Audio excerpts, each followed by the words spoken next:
नमस्कार, मी कल्याणी मोगले आणि तुमचं माझ्या स्टुडिओत खूप स्वागत आहे. आता दुसरं काही बोलण्याच्या आधी मी तुम्हाला पेंटिंग दाखवते. पेंटिंग कसं वाटतंय बघा. तुम्ही पाहिलंच आधी हे पेंटिंग. आता ह्याच्यावर दुसरं काही चर्चा करण्याच्या आधी तुम्हाला मी एक गोष्ट सांगणार आहे. मला माहिती आहे सगळ्यांना गोष्ट ऐकायला आवडते, अगदी मोठं असू दे लहान असू दे. गोष्ट अशी आहे की मध्य प्रदेशात एक मुलगा होता, राहत होता आणि तो शाळेत जात होता नेहमीसारखा. पण त्याचं शाळेत कॉन्सन्ट्रेशन नाहीये असं त्याच्या वडिलांना वाटलं, म्हणून त्यांना प्रायव्हेट ट्युशन आपण लावतो ना तसं एका शिक्षकांकडे पाठवलं. पण ही गोष्ट कधीची आहे माहितीये का? स्वातंत्र्यापूर्वीची बरीच, म्हणजे 20-25 वर्ष मला वाटतं असतील. त्याच्या आधी, स्वातंत्र्याच्या आधी त्या काळातली आहे. म्हणजे त्या काळात तुम्ही एक इमॅजिन करू शकता. पण त्या काळात त्याच्या वडिलांनी जेव्हा त्याला पाठवलं तेव्हा त्या टीचरनी काय केलं असेल, त्यांनी सांगितलं की तुझं कॉन्सन्ट्रेशन नाहीये तर तू काय कर, भिंतीवर एक डॉट काढला आणि सांगितलं की आता हा डॉट कडे तू बघत बसायचं, इथून हालायचं नाही मी येईपर्यंत. आणि तो मुलगा त्या डॉट कडे बघत राहिला, त्या बिंदूकडे बघत राहिला आणि असं मला वाटतं बरेच दिवस त्यांनी केलं असेल आणि त्या मुलाला फरक पडला, त्याचं कॉन्सन्ट्रेशन वाढलं. त्या शिक्षकांनी नुसतंच बिंदूकडे बघायला लावलं असं नाही, त्याला एका जागी बसायची सवय लावली, कॉन्सन्ट्रेशनची सवय लावली आणि त्याला तळमळीने शिकवलं आणि त्याचा अभ्यास पण इम्प्रूव्ह झाला. आता हा कोण होता मुलगा? तर हा होता सय्यद रझा. तर हे रझा, एस रझा म्हणून आपण ज्यांना ओळखतो त्या आर्टिस्टची ही गोष्ट आहे खरं तर. आणि बिंदू हे पेंटिंग आपण आता जे पाहिलं, जे सर्कल सर्कल पाहिलं, तर त्या पेंटिंगच्या मागे अशी गोष्ट आहे लहानपणीची. खरं तर त्यांना कळलं असेल का जेव्हा त्यांनी लहानपणी हे अनुभवलं तेव्हा, की आपल्या चित्रात कधीतरी असं येईल? नसेलच कळलं ना. त्यांनी जेव्हा ते केलं असेल, खूप वर्षांनी प्रयत्न करून जेव्हा त्यांनी ही चित्र काढली तेव्हा कधीतरी विचार केला असेल आणि त्यांना वाटलं असेल की अरे हा, हे असं होतं. तर त्यांना ती लहानपणीची गोष्ट आठवली असेल, तर ती त्यांनी सांगितली होती. तर मला इंटरेस्टिंग वाटली. आपल्या लहानपणी आपण काय काय करतो, आपण कुठे जातो, आपलं वातावरण कसं असतं, त्याचा परिणाम आपल्या नंतरच्या आयुष्यावर पण पडत असतो. आणि कलाकार तर खूप सेन्सिटिव्ह असतात, हळवे असतात आणि त्यांच्यावर तर नक्कीच परिणाम होतो. आता तुम्ही म्हणाल की हे एस रजा, तू जी गोष्ट सांगतेस किंवा चित्र दाखवतेस, हे कोण होते एवढे?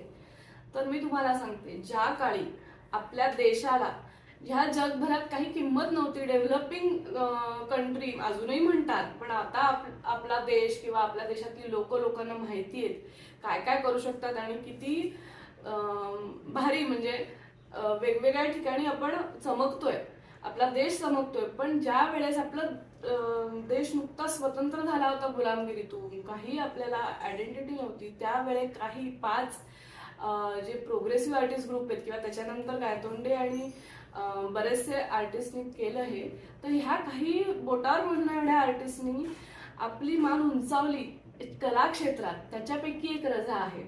आणि जगभरात आपले आर्टिस्ट सुद्धा, भारतीय आर्टिस्ट सुद्धा कुठल्या चांगल्या उत्कृष्ट प्रतीचे कला सादर करू शकतात आणि तयार करू शकतात, ओरिजिनल आर्ट, हे त्यांनी त्यावेळेस दाखवून दिलं जगाला. आणि असे होते एस रझा.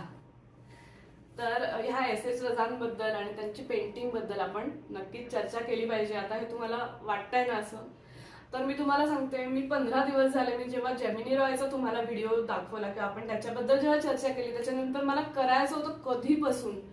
पण असं असतं ना, काही काही आर्टिस्ट बद्दल आपल्या मनात खूप रिस्पेक्ट असतो, काही काही खूप आवडत असतात आर्टिस्ट. आणि एस रझा यांच्याबद्दल पण असंच झालं. मी त्यांच्याबद्दल खूप अभ्यास केला नाहीये, पण तरी सुद्धा एक खूप प्रकार रिस्पेक्ट आणि आदर असल्यामुळे, म्हणजे आवड आणि त्यांच्या चित्रांची मला असल्यामुळे मला एक टेन्शन होतं की अरे कसं आपण करणार. पण मी आता तो करायचा प्रयत्न करते. तर चला मग करूयात. ओके, आता आपण जेव्हा म्हणतोय की आता रझा यांच्या पेंटिंगचा आपण अभ्यास करतोय, तेव्हा सगळ्यात पहिल्यांदा मी तुम्हाला सांगते की हे जे बिंदू पुस्तक आहे, मला वाटतं मी एक मिनिटाचे जे व्हिडिओ पुस्तकांचे टाकतेय त्याच्यात हे बिंदू पुस्तक मी टाकलेलं आहे. गीती सेन यांचं हे पुस्तक आहे. तुम्ही नक्की तो व्हिडिओ बघा, त्याच्यात मी ते चाळून असं पुस्तक दाखवलं की त्याच्यात काय काय आहे. तर ते हे खूप छान अभ्यासपूर्ण पुस्तक आहे आणि ह्याच्यावरनच मी आजचा हा व्हिडिओ करायचा प्रयत्न करतेय. तर थँक्स टू गीती सेन. ऍक्च्युली त्या मला माहिती, मी त्यांना ओळखत नाही, पण आता खरंच त्यांच्यामुळे मी हा व्हिडिओ करू शकते. बर, आता पहिल्यांदा असा प्रश्न येतो, मी जेव्हा आणि आपण ही बिंदूची चित्र पाहिली ना, तर मला असं वाटलं की म्हणजे आता मी तुम्हाला ही गोष्ट सांगितली बिंदूची मघाशी, बरोबर आहे, पण आपल्याला ती गोष्ट नाही माहिती किंवा काही नाही माहिती, पण जेव्हा आपण ती नुसती चित्र बघतो तर काय आपल्या मनात भावना येतात किंवा काय वाटतं.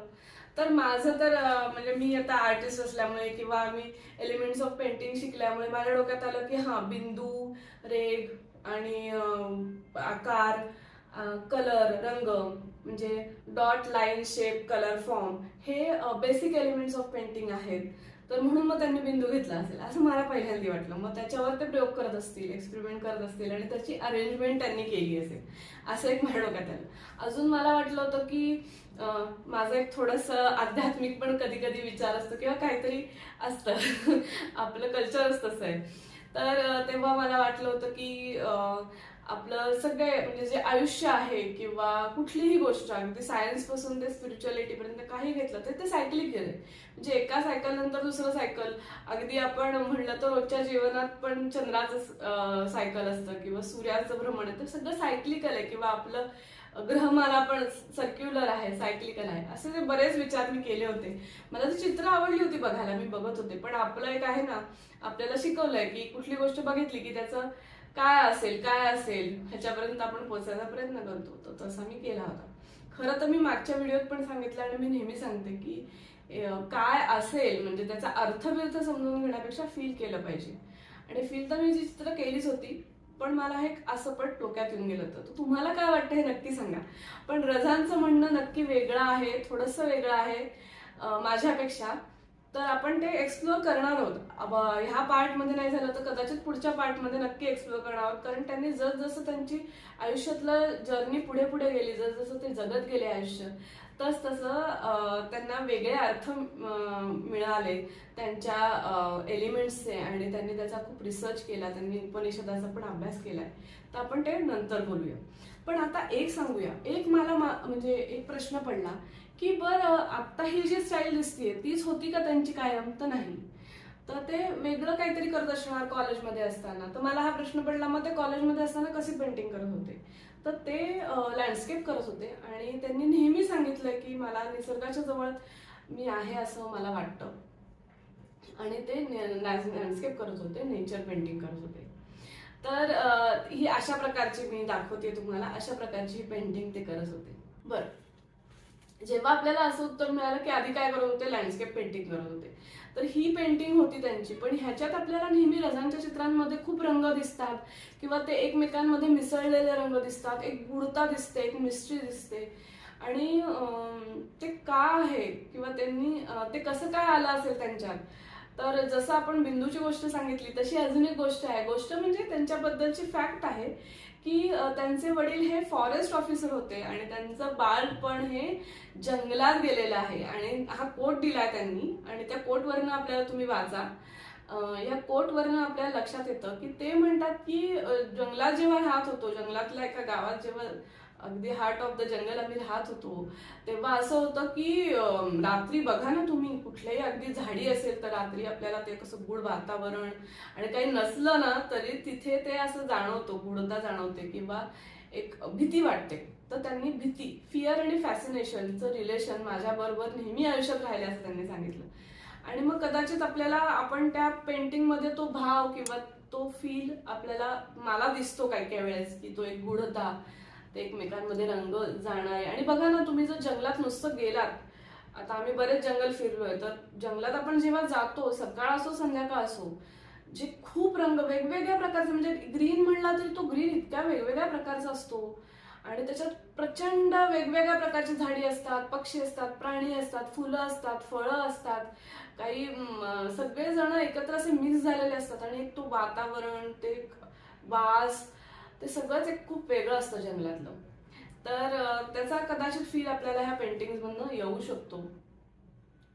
आणि दुसरं म्हणजे आता हा एक प्रश्न झाला. अजून एक मला प्रश्न असा पडला की ही जी आता बघा ना, मी म्हणते की ते जंगलात राहिले होते, पण ते जंगलात राहिले होते म्हणजे आपण जी लँडस्केप पेंटिंग बघतो तशी पेंटिंग ते करू शकले असते की खूप जंगल आहे, खूप झाडं आहेत तर त्यांनी, आणि डोंगर आहेत, दर्या आहेत, तर अशी पेंटिंग त्यांनी केली असतील का? तर काही काही केली आहेत, पण ते अशी म्हणजे मी जी दाखवते तशी पेंटिंग ते का करत असावेत. तर काय आहे, तर त्याचं कारण काय असेल, तर मला त्याचं कारण प्रोग्रेसिव्ह आर्टिस्ट ग्रुप वाटतो. आता प्रोग्रेसिव्ह आर्टिस्ट ग्रुप हा खूप मोठा विषय आहे, ह्याचा मी एक वेगळा व्हिडिओ करणार आहे. तर आता ह्याच्यात आपण डिटेलमध्ये नाही बोललो तरी सुद्धा मी प्रोग्रेसिव्ह आर्टिस्ट ग्रुपचा मॅनिफेस्टो वाचणार आहे. तो मॅनिफेस्टो वाचल्यावर तुमच्या लक्षात येईल की काय वातावरण होतं आणि काय ह्या लोक विचार करत होते. आणि रजा हे प्रोग्रेसिव्ह आर्टिस्ट ग्रुपमध्ये होते, सुजाननी तो आर्टिस्ट ग्रुप चालू केला. बरं, मी आता हे सांगायला लागले की मी ह्याच्याबद्दलच सांगत राहीन, पण मी मॅनिफेस्टो वाचते म्हणजे तुमच्या लक्षात येईल की नक्की काय विचार होते अशा प्रकारचे चित्र काढण्यामागे. There is no way of making an age art young again. It must be born new and grow up from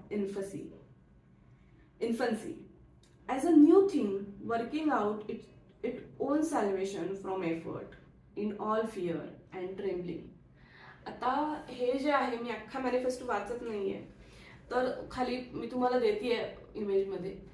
तर हे काय आहे, तर पहिली गोष्ट म्हणजे जुन्या गोष्टी ना पासून आता फ्रीडम काळ बघा, फ्रीडमचा काळ होता. म्हणजे रजा जेव्हा यंग एकदम होते, हे सगळे आर्टिस्ट जेव्हा यंग होते, कॉलेजमध्ये असतील, तेव्हा स्वातंत्र्य मिळालं होतं. 1947-48चा काळ होता आणि तेव्हा सगळ्यातनं फ्रीडम ही एक टॅगलाईन असल्यासारखी होती. आणि इंग्रजांनी नाही म्हणलं तरी सुद्धा त्यांच्या जे क्लासिकल ट्रॅडिशन किंवा क्लासिकल पेंटिंगचा काय फोर्सफुली ते शिक्षण आपल्या आर्टिस्टना दिलं होतं.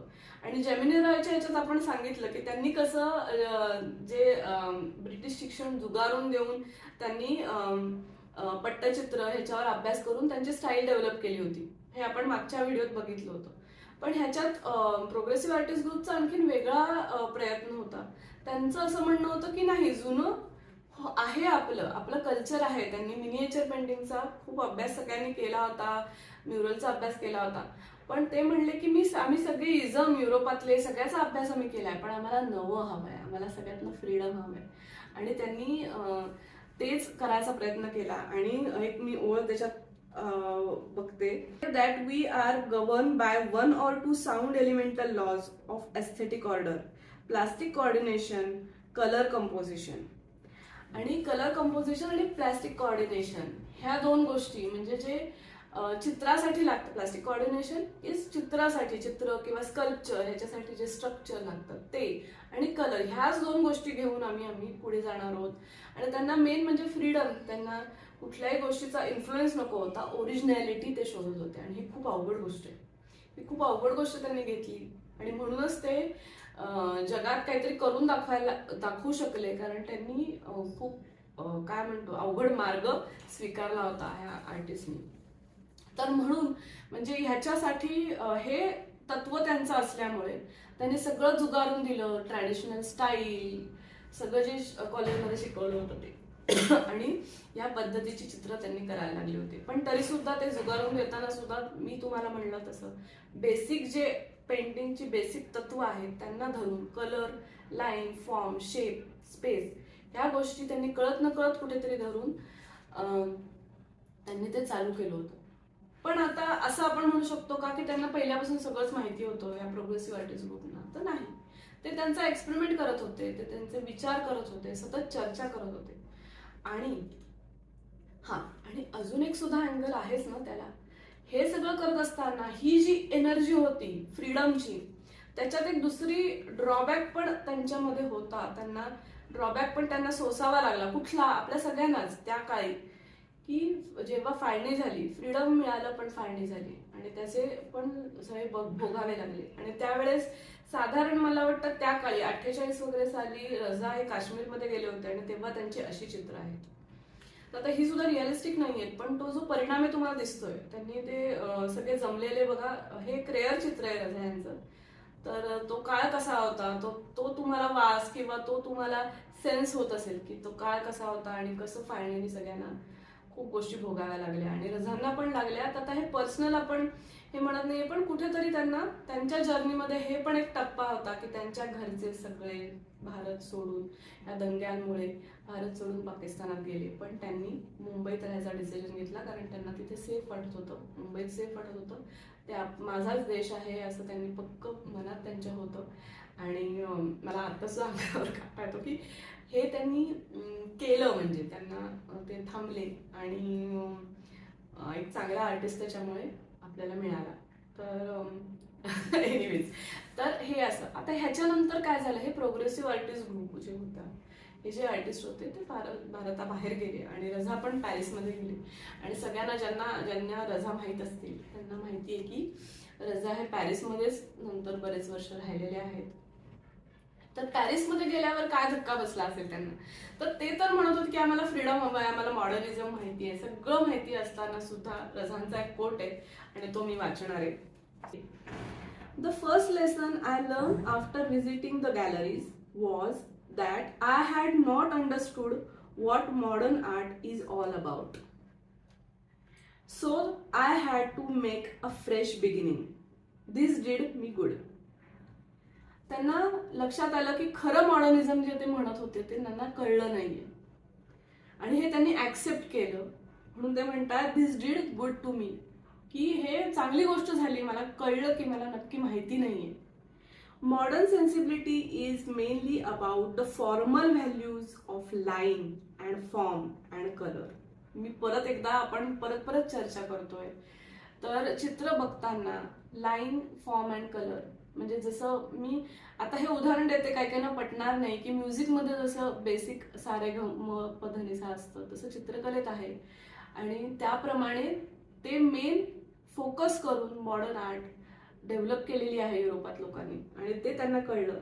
पण बघा, हेच त्यांना कळलं की लाईन, फॉर्म आणि कलर हे त्यांना माहिती होतं, पण त्यांना ते तिथे स्ट्राईक झालं असं ते सांगतायत. त्यांना ते कळलं आणि पुढे काय म्हणतात ते, suddenly I realize that all this was already there existing in Indian painting. The two dimensionality of objects on a single plane, the space division of color, and the arbitrary use of color orchestration. I began looking at the art of my own country with new eyes. आता बघा, जेव्हा आपण गुलामगिरीत असतो तेव्हा त्या इंग्रजांनी अजून सुद्धा आपल्यावर, मी आजूबाजूला बघते लोकांवर तो इन्फ्लुएन्स आहे की त्यांनी जे अकॅडमिक चित्रकला शिकवली किंवा अकॅडमिक आर्ट शिकवलं त्याचा इन्फ्लुएन्स आपल्यावर खूप आहे किंवा त्यांच्या गोष्टींचा आहे, तसं चित्रकलेवर होता. आणि जेव्हा त्यांनी तिथलं मॉडर्न आर्ट बघितलं आणि त्यांनी कॉलेजमध्ये जे मध्ये ते शिकत असताना त्यांनी ते मिनिएचर पेंटिंग्स, मी तुम्हाला म्हटलं तसं म्युरल पेंटिंग्स खूप शिकले होते, ते त्यांनी बघितली होती बरीचशी. आणि तेव्हा जेव्हा त्यांनी, आणि आपल्याकडे इंग्रजांनी कायमच, मी हे आधीच्या व्हिडिओत पण म्हणलं असेल, कायमच मिनिएचर पेंटिंगना ह्या लोकांनी खूप कमी दर्जाचं ठरवलंय. म्हणजे आपले जे आर्ट होते काय हे, म्हणजे आणि आपल्याला पण, आणि आपल्या गोष्टींना आपला अभिमान असणं तर फार रेअर गोष्ट आहे आपल्याकडे. तर ही पण मॉडर्न सेंचुरीमध्ये, म्हणजे 100 वर्षाचे बरेच इझम गेल्यानंतर युरोपात त्यांना कळलं होतं की two dimensionally arrangement of painting elements केल्यानंतर, त्याचं ऑर्केस्ट्रेशन केल्यानंतर, त्याचा स्ट्रक्चर केल्यानंतर सुंदर पेंटिंग करता येतं, हे त्यांनी शोधून काढलं. आणि रझांना कळलं की आपली जी स्वतःची पेंटिंग आहे ती आधीपासूनच तशी आहेत, एशियन पेंटिंग. कारण आपण पर्स्पेक्टिव्हचा किंवा लाईट शॅडोचा, 3Dचा असा अभ्यास न करता आपल्याकडे ते प्युअर आर्ट आहे, आणि ते मिनिएचर पेंटिंगमध्ये त्यांना दिसलं आणि त्यांना ते स्ट्राईक झालं. पण हे सगळं होत असताना सुद्धा मोठ्या माणसांची लक्षणं किंवा मोठ्या आर्टिस्टचं लक्षण असून असं आहे, त्यांनी ते ऍक्सेप्ट केलं की मला नक्की मॉडर्न आर्ट म्हणजे माहीत नव्हतं. आणि दुसरी गोष्ट त्यांनी सांगितलंय की पुढची 15 वर्ष ते फक्त प्युअर एलिमेंट्सचा अभ्यास करत राहिले होते. तर ही तपश्चर्या होती त्यांची. आणि त्याच्यानंतर पुढे 40 वर्षानंतर त्यांचा तो एक कोट आहे, मी कदाचित तो पुढच्या भागात वाचेन. पण तर असं तर ते 25 वर्ष, पुढचे 15 वर्ष तरी ते एलिमेंट्सचा फक्त अभ्यास करत होते आणि ती गरज होती. आणि तो अभ्यास त्यांनी केला. आणि तुम्हाला माहिती, हे रझा आपले एवढं सुंदर त्यांनी स्टाईल क्रिएट केली. पण त्याच्या आधी आता ही अशी मी पेंटिंग दाखवते बघा, ही 1-2 पेंटिंग आहेत. तर ते पॅरिसमध्ये गेल्यावर पण तिथल्या आर्टिस्टचा त्यांच्यावर इन्फ्लुएन्स झाला आणि बरेचसे आर्टिस्ट आहेत. आपण ते पुढच्या भागात बघणार आहोत की कुठल्या कुठल्या आर्टिस्टचा इन्फ्लुएन्स झाला आणि कसा. पण आता हे तुम्ही समरचं पेंटिंग बघताय, त्यांचं समर नाव आहे त्याचं पेंटिंगचं, आणि त्याच्यात त्यांनी बघा इसेन्स, आता ते असं करत नव्हते की ते रिअलिस्टिक करतच नव्हते भारतात असे करत असताना पण ते तिकडे गेल्यावर त्यांचं थोडं अजून या गोष्टींचा प्रभाव झाला, इन्फ्लुएन्स झाला, शिकले म्हणा, ते स्वतः हे करत होते, रिफ्लेक्ट करत होते स्वतःच्या आर्टवर. आणि समरमध्ये त्यांनी काय सांगितलं की मला तो फक्त कलर किंवा ॲटमॉस्फिअर हवा होता असं ते सांगतायत. आणि हे बाय द सी नावाचं पेंटिंग आहे त्यांचं, त्याच्यात सुद्धा निळ्या रंगांचं, नुसतं जे निळे रंग आपण समुद्रात अनुभवतो तिथे तुम्हाला समुद्र दिसणार नाही, पण तरी सुद्धा तो त्याच्यातली समुद्रातली गूढता किंवा त्या रंगांमधलं एकमेकांशी बोलणं आहे किंवा एकमेकांबरोबर राहणं आहे, तर ते मिस्ट्री आहे ती या चित्रांमध्ये दिसते असं मला वाटतं. तर मला वाटतं की हा आजचा व्हिडिओ आपला झालाय. तर मी इथपर्यंतच आली की ते पॅरिसमध्ये आले आणि त्यांची आधीची चित्र आपण पाहिली आहेत. आता हा अजून एक चित्र दाखवते तुम्हाला. हे तर हे आधीच आहे थोडंसं, मला वाटतं 58 सालचं आहे. तर ब्लॅक सन नावाचं हे चित्र आहे. आता हे चित्र बघितल्यावर तुम्हाला कळेल की पुढचं त्यांची वाटचाल कशी असेल. आणि अजून एक त्यांच्या आयुष्यात असं घडलं की ते जेव्हा चित्र करत असताना एका आर्टिस्टने, एका फोटोग्राफरने त्याला सांगितलं की तुमच्या चित्रांमध्ये स्ट्रक्चर कुठेतरी मिसिंग आहे आणि त्यांना सेझाचा अभ्यास करा, सेझाच्या पेंटिंगचा अभ्यास करा असं त्यांनी सांगितलं. तर हे सेझाचं पेंटिंग आहे बघा. ह्या आर्टिस्टचा त्यांनी अभ्यास केलाय नंतर. तर सेझावर पण मी व्हिडिओ केलेले आहेत, इंग्लिशमध्ये केलेले आहेत पूर्वी. तर तुम्हाला पाहायचं असेल तर तुम्ही नक्की, मी लिंक देते खाली, तुम्ही ते व्हिडिओज बघू शकता. आणि मी परत मराठीतनं पण करणारच आहे. माझं पॉल सेझा पण हे खूप आवडते आर्टिस्ट आहेत. तर त्यांचा त्यांनी अभ्यास केला आणि पुढे कशी त्यांनी डेव्हलप केलं किंवा आणखी खूप चित्र त्यांची आहेत, त्यांनी खूप अभ्यास केला आणि आपल्याला बघण्यासारखं आणि त्यांचं समजण्यासारखं खूप आहे, शिकण्यासारखं. तर पुढच्या भागात आपण ते करूया. मी एका भागात मुद्दामून करत नाही कारण खूप मोठा व्हिडिओ होईल आणि त्याच्यात काही पॉईंट नाही. आपल्याला हळूहळू जायचंय, कदाचित जास्त पण भाग करावे लागतील असं मला वाटतंय. पण आता ते पॅरिसमध्ये पोहोचले, तिथपर्यंत आपण पोहोचूयात आणि त्यांची चित्र बघूयात. आणि मला वाटतं आजचा व्हिडिओ पास करूयात. तुम्ही नेहमीप्रमाणे लाईक करा, सबस्क्राईब केलं नसेल तर करा, तुमच्या फ्रेंड्सना इंटरेस्ट असेल तर त्यांना पाठवा, व्हिडिओ शेअर करा आणि टाटा बाय बाय.